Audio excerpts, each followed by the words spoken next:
ಮಾತ್ರ ಸೋವಿಂಗ್ ಆಗಿದೆ ಸರ್. ಎಷ್ಟರಲ್ಲಿ 20,000 ಎಕರೆ ನಮ್ಮೊಳಗೆ ಸೋಯಾಬೀನ್ ಸರ್, ಇವರು ತೋಟಗಾರಿಕೆ ಬೆಳೆಗಳು ಗುಳಾಗಿದೆ ಸರ್.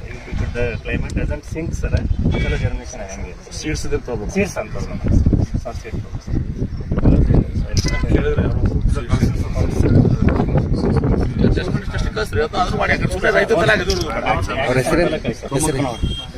ರೈತರ ಹೆಸರು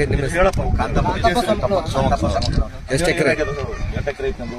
ಇದು 5.5 ಎಕರೆ ರೀ. 3 ಎಕರೆ ಉಳ್ಳಾಗಡ್ಡಿ ಹಾಕೇನ್ರಿ, 2 ಎಕರೆ ತೊಗರಿ. ಏನೂ ಇಲ್ಲ ರೀ ಸರ್, ಅದು ಏನೇನು ಎದ್ದೇ ಇಲ್ರಿ. ಅಲ್ಲೇ ಒಟ್ಟು ಸುಟ್ಟ ಹೋಗ್ಬಿಟ್ಟದ್ರಿ ಸರ್, ಏನೂ ಇಲ್ಲ. ಮೊಳಕೆ ಕಾಳು ಮಾಡ್ತೀವಿ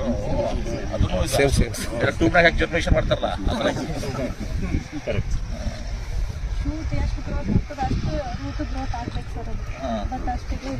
ಅಡಿಕೆ ಕಾಳಷ್ಟು ಗೊತ್ತಿಲ್ಲ ಅಂತ ಹೇಳಿದ್ರಲ್ಲ ಅವ್ರು. ಅದನ್ನ ಬಲ್ಬು ಅಡಿಕೆ ಕಾಳಷ್ಟು ಇಡಬೇಕಾಗಿತ್ತು, 4 ಇಂಚ್ 6 ಇಂಚ್ ಆಗಬೇಕಾಗಿತ್ತು. Zero total loss.